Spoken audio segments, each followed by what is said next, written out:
In today's video, I am going to teach you how to add more than 10 shortcuts on Google Chrome.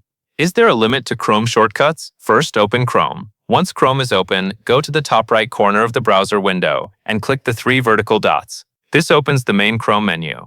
From there, move to Extensions and then open the Chrome Web Store. After the Chrome Web Store opens, make sure you are looking in the Extensions section. This is important because you want to search for a browser extension, not a theme or another type of content. Next, click on the search bar and type more than 10 shortcuts. When you see the extension in the results, select it and click Add to Chrome. Chrome may show a confirmation pop-up before installing the extension. If that appears, review the prompt and continue with the installation. After a moment, the extension should be added to your browser. To make sure everything is ready to use, click the Extensions button in the upper right corner of Chrome. Look for more than 10 shortcuts in the list and confirm that it is activated.